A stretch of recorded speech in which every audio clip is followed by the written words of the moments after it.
Selamat siang, teman-teman dan kakak-kakak semuanya. Siang, Eh, Kak. Siang hari ini kita ketemu lagi di Kebaktian Pos Cilengsi ya. Siang hari ini kalau di tempat saya sih lumayan cerah nih. Mudah-mudahan di tempat kakak-kakak dan teman-teman semua juga begitu. Nah, hari ini kita masih ada di tema Jesus and Relationship ya. Jadi apa sih yang bisa kita pelajari dari Tuhan Yesus soal bagaimana kita berelasi atau menjalin hubungan dengan sesama kita ya, orang-orang di sekitar kita. Nah, tema kita yang siang hari ini adalah playing peacemaker atau kalau dalam bahasa Indonesia itu kurang lebihnya menjadi pembawa damai ya, teman-teman. Jadi dalam sebuah relasi pastinya ada saat-saat di mana kita bertengkar ya dengan orang yang dengannya kita menjalin relasi gitu. Mungkin teman kita, mungkin orang tua kita.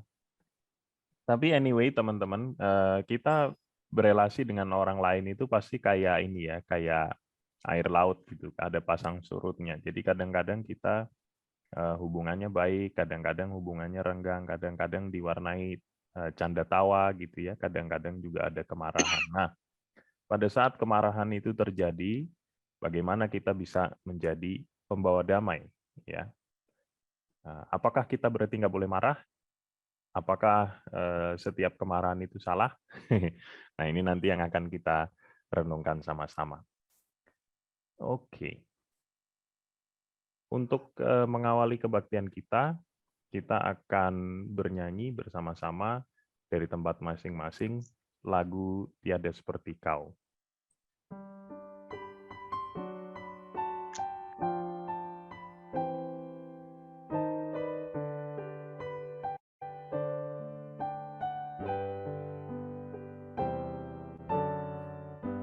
Tiada seperti kau yang menjamah segenap hatiku. Tak seorang pun di dalam hidup ini seperti kau, Tuhan. There is none like you. No one else can touch my heart like you do. I could search for all eternity long and find there is none like you. Your mercy flows like a river so wide, and healing comes from your hand.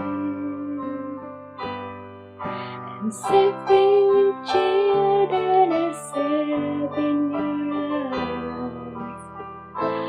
There is none like you. Tiada seperti kau yang menjamah segenap hatiku. Tak seorang pun di dalam hidup ini seperti kau, Tuhan. There is none like you.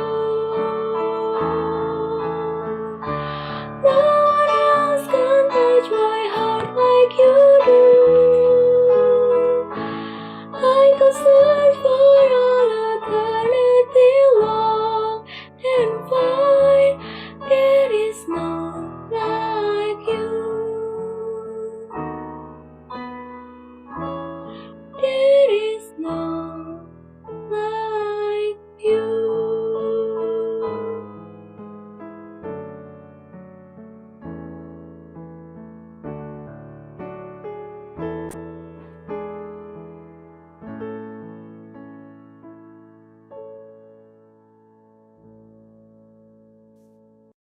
Mari kita berdoa. Bapak, seperti lagu yang tadi bersama-sama kami nyanyikan, kami dapat mencari ke semua tempat di dunia ini. Kami dapat mencari seumur hidup kami, bahkan lebih daripada itu.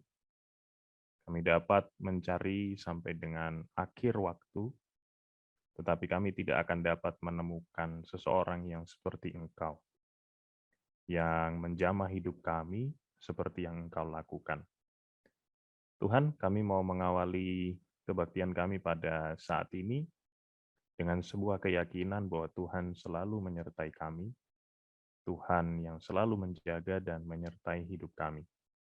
Kami serahkan kebaktian kami sepanjang kebaktian pada hari ini ke dalam tangan-Mu. Hanya di dalam nama Tuhan Yesus Kristus kami berdoa dan mengucap syukur. Amin. Dalam kita berelasi dengan sesama kita, dengan orang tua, dengan saudara-saudara, mungkin juga dengan teman-teman ya, kalau teman-teman ikut sekolah online, dengan guru dan dengan siapapun yang kita jumpai, pasti ada kalanya kita menyakiti hati mereka, sengaja atau tidak sengaja gitu ya. Nah, oleh karena itu secara khusus pada saat ini kita mau mengakui segala dosa dan kesalahan kita yang kita buat, pertama-tama menyakiti sesama, tetapi juga pastinya akhirnya menyakiti hati Tuhan juga ya.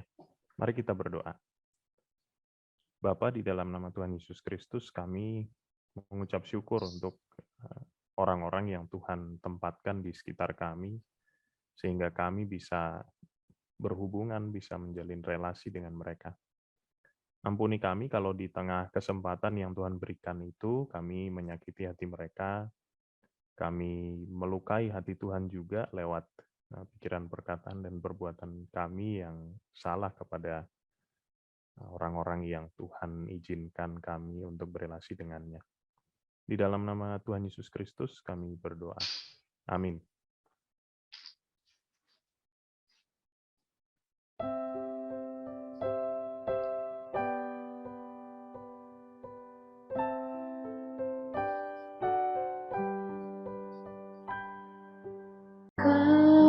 Kasihku padamu tambahkanlah, ya Kristus Tuhanku, oh dengarlah.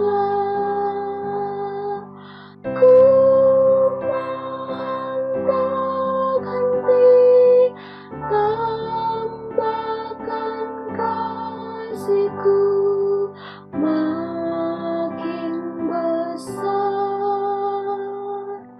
kepadamu. Dahulu dunia andalanku,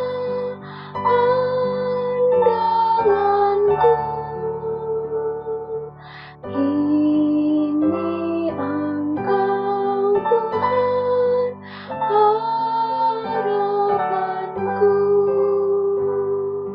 Inilah doaku, tambahkan kasihku makin besar kepadamu.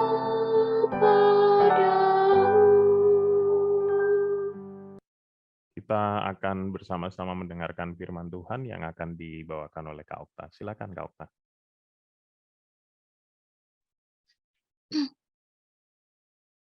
Baik teman-teman, sebelum kita mendengarkan firman, mari kita bersatu dalam doa. Allah Bapa yang bertata dalam kerajaan sorga, terima kasih atas anugerah-Mu dan cinta kasih-Mu. Engkau telah melindungi kami sepanjang hari dan diberikan kesempatan untuk berkumpul. Dan saat ini kami akan merenungkan firman-Mu tentang relationship kami, hubungan kami dengan sesama kami, dan bagaimana itu berdampak kepada hubungan kami sendiri dengan Tuhan. Mampukan kami semua ya Tuhan untuk dapat memahaminya, dan berilah kami semua hikmat dan juga pakai hamba-Mu untuk dapat menyampaikannya dengan baik. Terima kasih ya Bapa, dalam nama Tuhan Yesus Kristus kami sudah berdoa. Amin. Oke yuk, jadi teman-teman, sesuai dengan tema yang tadi itu, Jesus and relationship playing peacemaker, yaitu menjadi pembawa damai. Tujuannya nih supaya kita sama-sama frekuensinya sama nih ya. Tidak ada tempat bagi permusuhan dan angkara murka dalam berelasi dengan sesama yang berpusat pada Kristus. Jadi kita mulai berpikir mengenai pentingnya apa yang ada di dalam, bukan hanya di luar. Sesuatu yang tampak dari luar itu memiliki perbedaan yang besar di antara kita. Contohnya dari ada 2 gambar buah ini. Yang pertama itu durian. Durian itu kan memiliki duri yang tajam. Namun dalamnya terasa lembut, manis, dan rasanya enak. Nah, berbanding terbalik nih dengan belimbing wuluh, di mana luarnya mulus, cantik ya kan, namun dalamnya terasa asam dan tidak enak. Nah, karakter ini juga ada dalam diri kita. Bahkan jika kita terlihat baik di luar, yang tampaknya melakukan segala sesuatu dengan benar, justru karakter batin yang ada dalam diri kita itu membuat perbedaan yang signifikan, yang jauh. Nah, teman-teman, ajaran Yesus tentang kemarahan ini diambil dari Injil Matius pasal yang kelima ayat 21 sampai 24. Bacaan ini merupakan bagian dari khotbah di bukit yang merupakan ajaran Yesus yang paling terkenal. Dalam khotbah tersebut, Yesus memaparkan makna sebenarnya dari hukum Taurat kepada para pendengarnya. Jadi Yesus mengajarkan hukum baru. Yesus itu enggak mengajarkan hukum baru. Bahkan Yesus mengatakan, "Aku datang bukan untuk menghapuskan hukum Taurat." Ya, itu dari Matius 5 ayat 17 yang di awal perikop Yesus dan hukum Taurat. Nah, sebaliknya Yesus justru mengoreksi penafsiran keliru menurut tradisi orang Yahudi terhadap hukum Taurat, di mana kisah turun-temurun orang Yahudi pada masa itu menuntut keadilan dan kebenaran lahiriah, sehingga nyaris mengabaikan pentingnya karakter batinia. Khotbah Yesus di Bukit ini memiliki 2 tujuan. Yang pertama, Yesus membeberkan dosa di hati orang-orang, memperlihatkan bahwa mereka perlu diselamatkan dari hukum Taurat. Dan yang kedua adalah Yesus menetapkan jalan hidup bagi orang-orang yang dia rangkul atau bagi yang percaya kepadanya. Ini merupakan cara hidup baru untuk berusaha memiliki hati yang benar, yang mendorong kita untuk berperilaku benar. Nah, jadi kita ketujuan pertama kita ya untuk mengetahui keselamatan yang benar dari yang Yesus ajarkan. Saya meminta tolong untuk siapa? Christine membaca Matius 5 ayat 21 dan 22 di layar ini. Halo Christine. Halo Kak. Ya, tolong bacain ya yang di layar ini. Sampai berapa? 21 dan 22 semuanya. Kamu telah mendengar yang difirmankan kepada nenek moyang kita, jangan membunuh, siapa yang membunuh harus dihukum. Tetapi aku harus berkata kepadamu, setiap orang yang marah terhadap saudaranya harus dihukum. Siapa yang berkata kepada saudaranya kafir, harus dihadapkan ke mahkamah agama, dan siapa yang berkata jahil, harus diserahkan ke dalam neraka yang menyala-nyala. Oke, terima kasih Christine. Nah, jadi perhatikan nih teman-teman. Ketika Yesus mengatakan ungkapan, kamu telah mendengar yang difirmankan kepada nenek moyang kita. Jadi itu berarti Yesus tidak mengesampingkan hukum perjanjian lama atau hukum Taurat itu. Bahkan hanya beberapa ayat yang sebelumnya tadi, Yesus menegaskan hukum Taurat yang Matius 5 ayat 17. Jadi pada khotbah di Bukit ini Yesus sedang mengoreksi tradisi-tradisi agama yang sudah lama dianut semenjak kemunculan hukum Taurat. Permasalahannya adalah tradisi orang Yahudi itu menekankan kepatuhan atau ketaatan terhadap hukum dengan melakukannya hanya dari luar saja, sementara mereka tidak melaksanakan hukum Taurat di dalam hatinya. Nah, jadi teman-teman, apa sih poin yang kita dapatkan berdasarkan kedua ayat ini? Bahwa Yesus mengatakan pikiran, perasaan, dan niat batiniah kita sama pentingnya dengan tindakan lahiriah kita. Jadi Yesus menyetarakan bahwa kemarahan atau dendam terhadap seseorang sama dengan melakukan pembunuhan. Karena kemarahan itu merupakan pembunuhan secara batin, gitu. Nah, jika teman-teman mendengar ajaran ini pertama kalinya nih, apa sih yang membuat teman-teman terkejut mengenai menyimpan kemarahan sama dengan melakukan pembunuhan? Jadi tentu kita berpikir bahwa standar moral dari Yesus itu lebih tinggi, karena Yesus menetapkan bahwa kemarahan, bahasa hinaan, fitnah, itu pantas diadili seperti pembunuhan. Yang tadi di ayat 21, jangan membunuh, siapa yang membunuh harus dihukum. Gitu. Nah, Yesus ingin kita membuka pikiran tentang makna pembunuhan ini. Kita seperti para pemimpin agama Yahudi pada zaman itu, seringkali berfokus pada perilaku lahiriah saja. Mungkin kita pernah berpikir begini, tapi kan aku nggak terlihat membunuh siapapun. Nah, kalau seperti itu, kita sedang tidak mengevaluasi pikiran dan niat hati kita. Jadi Yesus mengajak kita untuk melihat makna yang lebih dalam.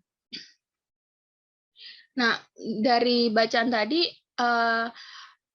ada 3 perilaku spesifik yang Yesus sebutkan. Tentang yang pertama itu marah terhadap saudara.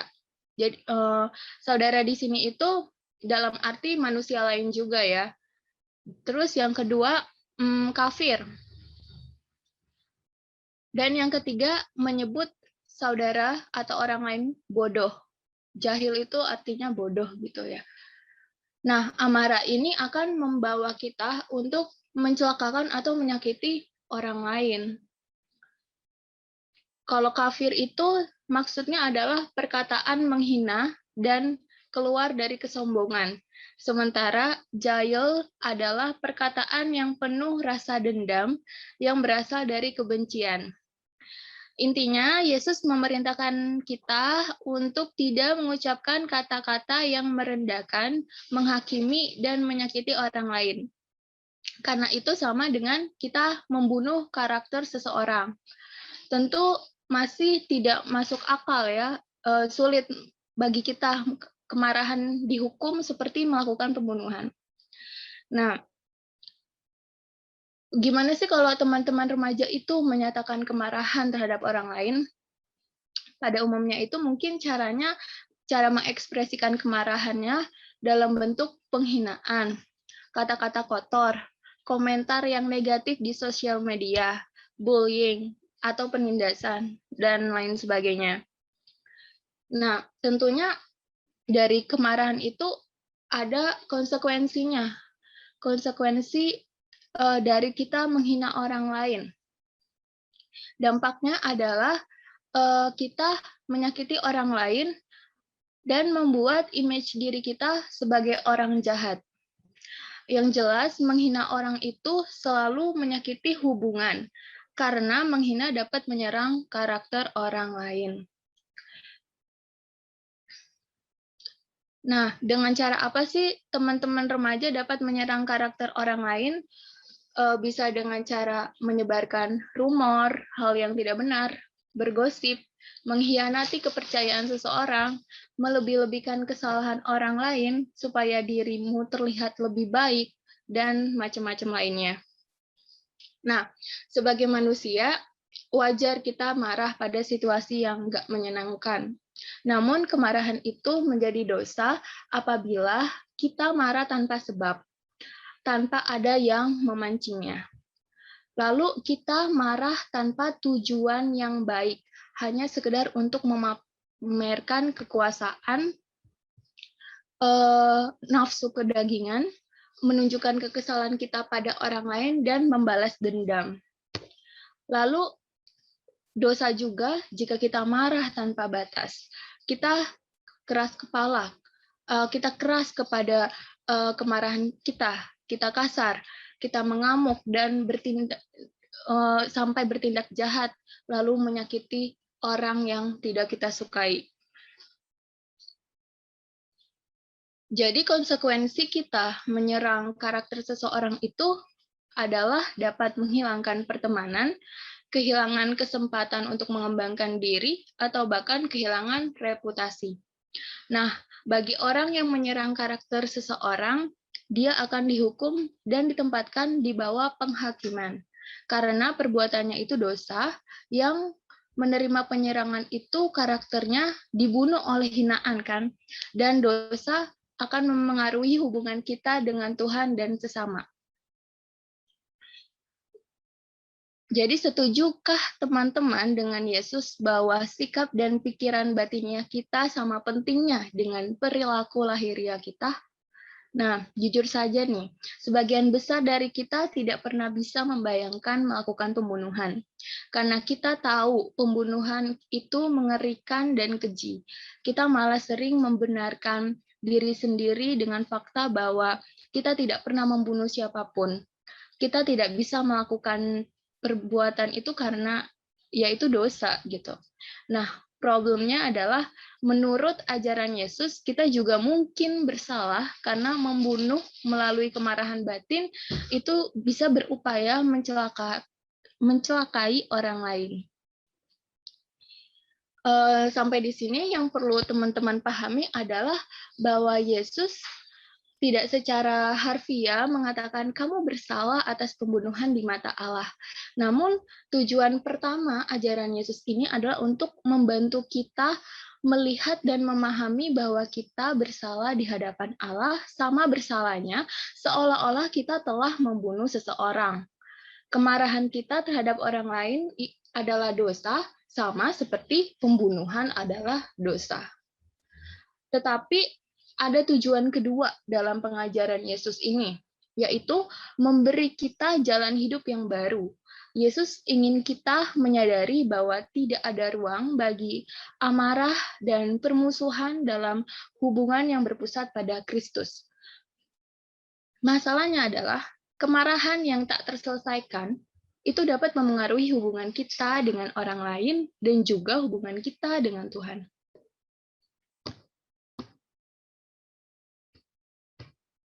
Nah, tetapi pada tujuan yang kedua ini, kita masuk ke tujuan yang kedua dalam pengajaran Yesus, memberikan kita jalan hidup yang baru. Yesus ingin kita menyadari nggak ada amarah dan permusuhan dalam hubungan yang berpusat pada Kristus.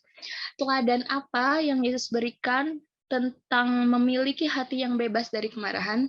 Yesus juga sudah melakukannya ya. Yesus itu dikhianati Yudas, tetapi ia masih menyebutnya sahabat. Terus berikutnya, Yesus dihina oleh orang-orang lain, sementara ia berada di kayu salib, tetapi ia tidak menghina kembali. Yesus bahkan meminta Allah untuk mengampuni orang-orang yang menghukum dia untuk mati di kayu salib. Nah, dapatkah kita mempertahankan kemarahan? Maksudnya adalah apakah dengan mempertahankan kemarahan itu kita menjadi puas gitu, hati kita terasa puas? Tentu tidak. Mungkin untuk sementara waktu merasa baik, namun mempertahankan amarah dapat membahayakan kita daripada membantu kita. Kemarahan dan rasa kepahitan batin dapat menghancurkan hidup dan hubungan kita. Dampaknya adalah dapat menjauhkan kita dari orang lain dan memisahkan kita dari Tuhan. Hal ini akan menyerang dan mendominasi pikiran sehingga membuat kita melampiaskan amarah pada orang tanpa alasan. Jadi bagaimana kehidupan kita akan berbeda jika kita memiliki kepedulian yang sepatutnya terhadap sikap batiniah kita? Kita mungkin melepaskan amarah lebih cepat. Kalau misalkan kita peduli akan bahwa kemarahan itu sama seperti kita membunuh, ya mungkin jika kita memiliki amarah, kita akan lebih cepat meredanya. Tidak ada lagi gosip atau menyebarkan humor. Kita menganggap serius menghina, memfitnah orang lain itu kejam loh. Nggak boleh dilakukan. Nah, dengan kehidupan yang positif ini, maka kita diminta untuk menghilangkan lontaran kata-kata yang kejam, kotor, cacian yang dapat membunuh batin seseorang. Nah, selanjutnya, bagaimana sih pengaruh relasi kepada sesama dengan relasi kepada Tuhan? Kenapa itu relasi kita terhadap sesama itu akan, jika relasi kita buruk akan buruk gitu. Mari kita baca di ayat 23 sampai 24. Siapa? Sarah ya. Sarah tolong bacakan Matius 5 ayat 23 sampai 24 ini. Sebab itu jika engkau mempersembahkan persembahanmu di atas yang ada dalam hati saudaramu terhadap engkau, tinggalkanlah persembahanmu di depan mezbah itu dan pergilah berdamai dahulu dengan saudaramu lalu kembali untuk mempersembahkan persembahan itu. Oke. Jadi menurut ayat-ayat ini, seberapa penting sih memelihara hubungan yang sehat dengan orang lain terhadap hubungan kita dengan Allah? Jawabannya adalah sangat penting. Yesus memerintahkan para pendengarnya untuk menghentikan sesuatu tindakan persembahan atau penyembahan supaya memperbaiki perselisihan dengan orang lain. Itu yang ada di engkau teringat akan sesuatu yang ada di dalam hati saudaramu terhadap engkau, maka tinggalkanlah persembahanmu di depan mezbah itu dan pergilah berdamai dahulu dengan saudaramu. Nah, persembahan di sini itu bukan dalam arti yang sempit yang memberikan materi gitu, tapi kita persembahan seluruh hidup kita di gereja, hidup kita di sekolah, hidup kita di pekerjaan kita. Maka kalau misalkan kita menyimpan kemarahan dalam hati kita, maka perbuatan baik itu tidak berkenan pada Allah dan perbuatanmu itu sia-sia. Allah memalingkan wajahnya kepada kita. Jadi urusin dulu deh masalah kamu dengan dia, baru kamu datang kepada Allah. Karena Allah sabar menunggu kita menghadapnya dengan hati yang bersih, hati kita yang sudah bersih gitu. Kenapa Allah mau menunggu kita meminta maaf atau berdamai kepada orang lain? Karena kita itu diciptakan segambar dengan Allah dengan tujuan sebagai rekan sekerja Allah. Maka kita harus membawa kasih dalam berelasi, ya kan? Jadi bagaimana hubungan kita dengan orang lain memengaruhi ibadah kita kepada Allah? Hubungannya itu langsung banget linear gitu. Jika hubungan kita dengan orang lain tidak benar, maka hubungan kita dengan Allah akan terhambat, akan terganggu. Jadi hubungannya saling berkelindan, berkesinambungan gitu. Jadi nih, perhatikan lebih dalam ada frasa engkau teringat akan sesuatu yang ada dalam hati saudaramu terhadap engkau. Yang maksudnya adalah ada sesuatu yang membuat saudaramu atau orang lain tidak senang terhadapmu. Jadi menurut teman-teman, siapa sih yang harus mengambil inisiatif dalam memulihkan hubungan? Ya harusnya kita sendiri ya, kamu. Jika kamu adalah pihak yang menyakiti orang lain, maka kamu perlu mencari rekonsiliasi atau perdamaian. Begitu juga jika kamu pihak yang disakiti orang lain, maka kamu pun harus berdamai dengan mengupayakan hubungan tersebut rukun kembali. Jadi maksud Yesus adalah bahwa hubungan kita harus menjadi prioritas. Jika kita menahan kemarahan terhadap orang lain, maka kita perlu memperbaiki hubungan kita dengan orang tersebut. Jika tidak, maka kita tidak hanya menyakiti hubungan kita dengan orang itu, tapi kita juga menyakiti hubungan kita dengan Allah. Untuk itu, mari kita renungkan firman ini lebih dalam. Kita mengevaluasi diri kita secara jujur, apakah kita telah kehilangan kesabaran terhadap tindakan orang lain akhir-akhir ini. Jika demikian, berkomitmenlah untuk menebus kesalahan dengan berdamai, saling berrekonsiliasi, sehingga relasi dengan sesama menjadi baik. Begitu juga relasi kita dengan Allah pun tidak terhambat. Jadi mari kita berdoa bagi setiap orang yang berupaya mengejar hubungan yang berpusat pada Kristus, yang bebas dari amarah dan permusuhan. Begitu teman-teman. Ada tambahan untuk Kak Hendra? Saya cuma mau meng-highlight yang disampaikan Kak Okta tadi ya teman-teman, mau saya garis bawahi bahwa di mata Tuhan Yesus dosa karena kita marah secara tidak terkendali ya, marah yang lebay banget gitu sama orang, itu beratnya sama dengan dosa membunuh badan fisik ya teman-teman ya. Jadi kalau kita marah itu dosanya di mata Tuhan Yesus sama dengan dosa membunuh, karena teman-teman mungkin nggak pernah membayangkan ya bahwa ketika orang marah itu dia bisa membunuh karakter orang lain gitu. Tapi kalau misalnya gini ya, karena kita kesel sama orang, terus seperti yang Kak Okta bilang tadi, kesalahan dia yang sebetulnya cuma secuil jadi segambreng gitu. Nah, di mata orang yang dengar gimana? Pasti orang itu jadi jelek banget ya. Misalnya Christine nih. Christine berbuat salah sama saya gitu. Salahnya cuma kecil sih, nyubit misalnya. Kemarin Christine nyubit saya gitu. Tapi saya ngomong sama Kak Okta nih, gila ya, karena saya marah, saya ngomong sama Kak Okta, itu Christine kemarin nabok saya, naboknya 10 kali.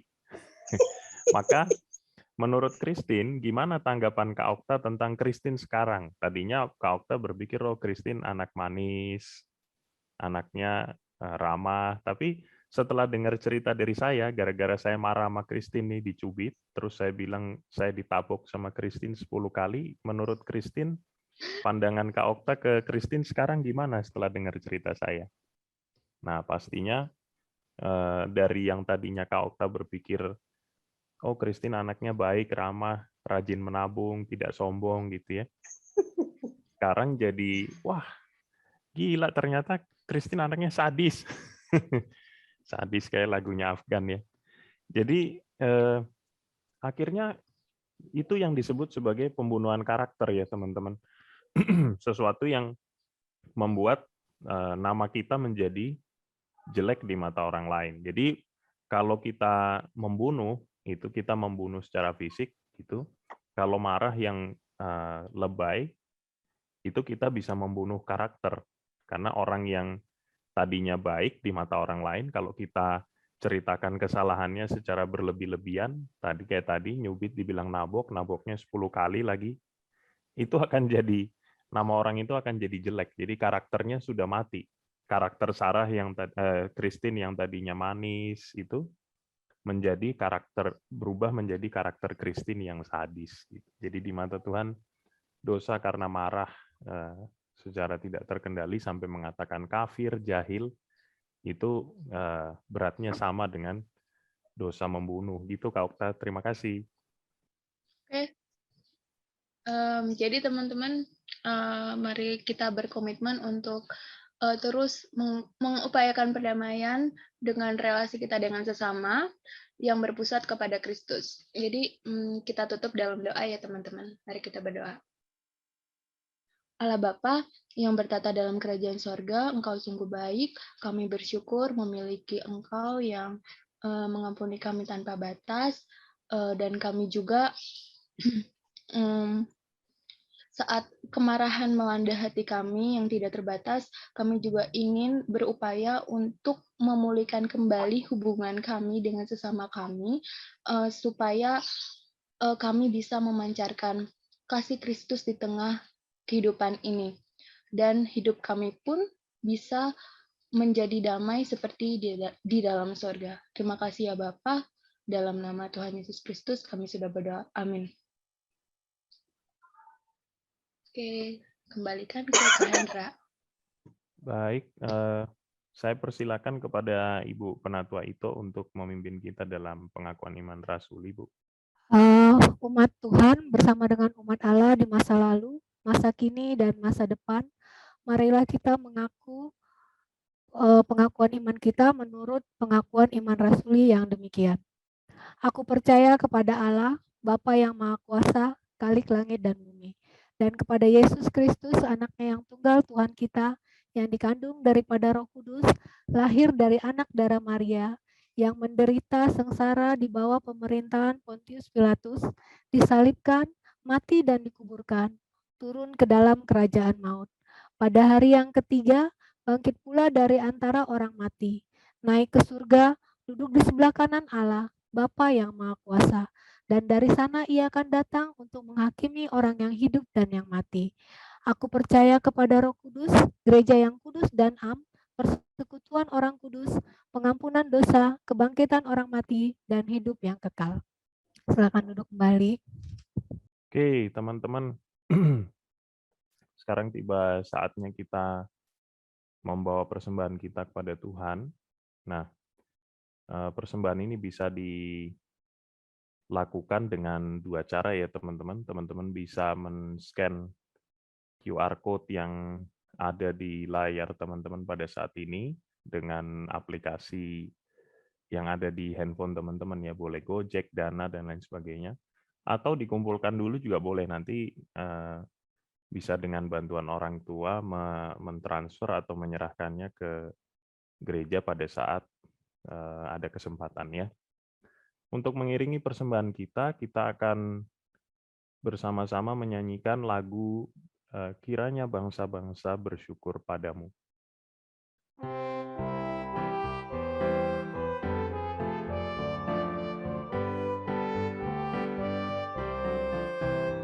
Kiranya bangsa-bangsa bersyukur padamu ya Allah.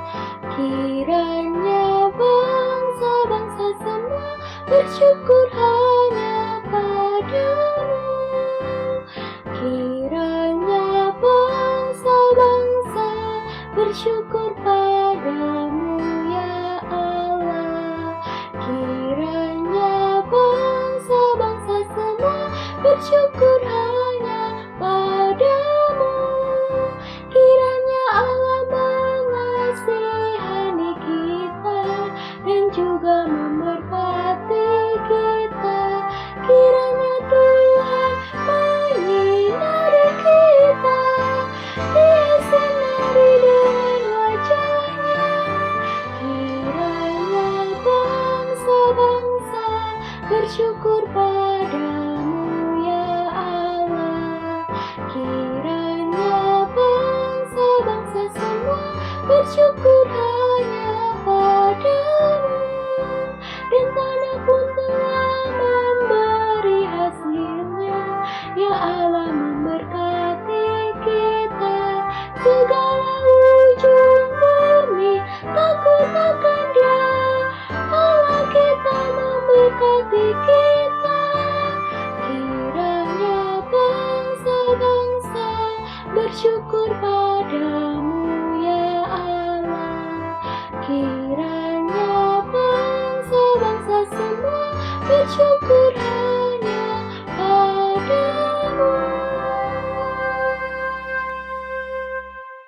Oke, baiklah teman-teman, mari kita berdoa, mari kita doakan persembahan dan disertai dengan doa syafaat. Bapa di surga, Bapa yang baik, yang kami sembah di dalam nama anak-Mu Tuhan Yesus Kristus, terima kasih atas penyertaan-Mu pada kami pada hari ini, di mana kami telah mendengarkan sebagian daripada firman-Mu. Jadikanlah firman itu menjadi pegangan di dalam kehidupan kami, dalam membangun setiap relasi yang ada di sekitar kami.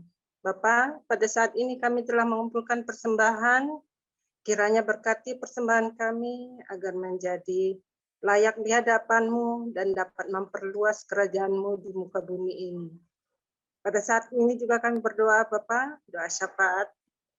Berdoa buat anak-anak kami, remaja, yang pada saat ini masih dalam proses pembelajaran daring, kiranya Engkau selalu menyertai mereka dan memberikan semangat bagi mereka dalam menjalankan pendidikan mereka.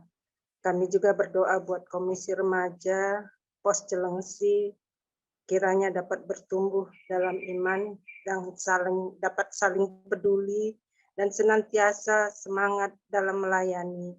Begitu juga Bapak, tak lupa kami juga berdoa buat kesehatan masyarakat, yaitu para tenaga medis, relawan yang terpapar COVID, kiranya juga Engkau yang memberikan pemulihan, kekuatan, dan serta semangat bagi mereka dalam melayani masyarakat.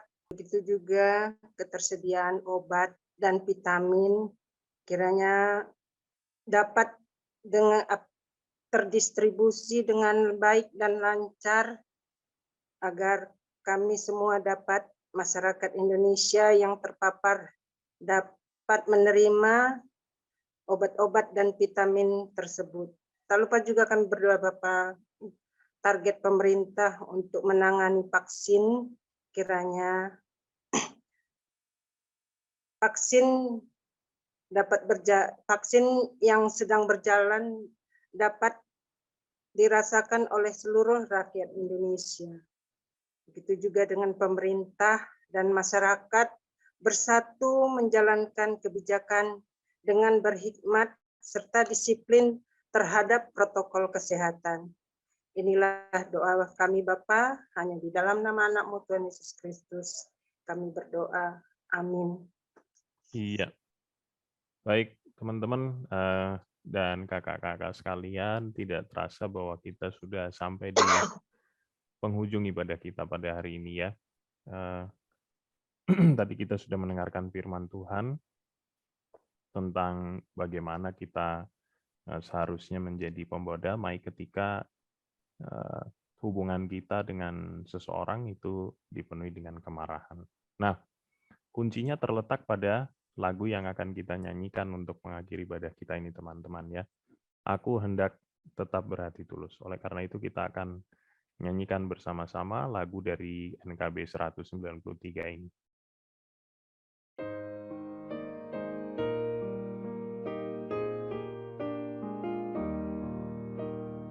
Aku hendak tetap berhati tulus karena teman mempercayaiku.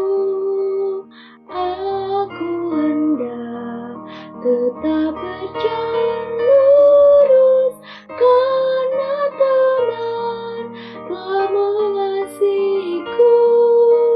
Karena teman telah mengasihiku, aku hendak tetap menjadi kawan bagi yang hatinya penat sendu, dan kasihku ingin terus ku bagikan, serta imbalan tiada ku perlu, serta imbalan tiada ku perlu.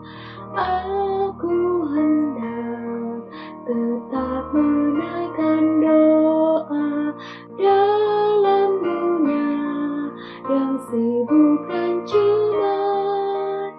Aku hendak berpaut pada Allah, dan Kristuslah teladan yang benar, dan Kristuslah teladan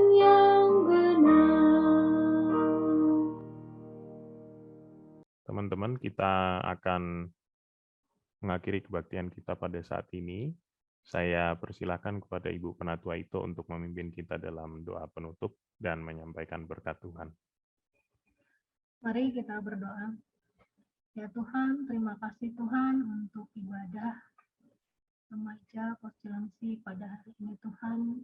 Terima kasih untuk firman yang boleh dibagikan pada hari ini Tuhan, sehingga kami boleh belajar untuk berdamai dalam hubungan kami dengan sesama ya Tuhan, menjadi anak-anak pembawa damai. Kiranya firman ini boleh kami lakukan di dalam kehidupan kami sehari-hari Tuhan. Damai dan berkat Tuhan yang senantiasa menyertai kami di dalam ibadah kami yang sesungguhnya, di mana Tuhan menempatkan kami di dalam kehidupan kami. Biarlah kami menjadi anak-anak-Mu sebagai pembawa damai di muka bumi ini. Amin. Bapa, terima kasih.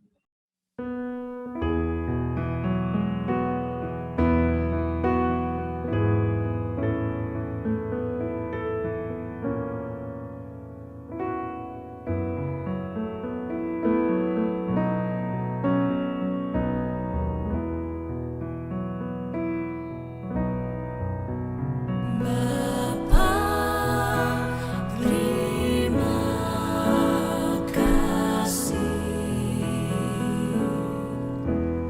Bapa, terima kasih. Bapa di dalam surga, ku berterima kasih.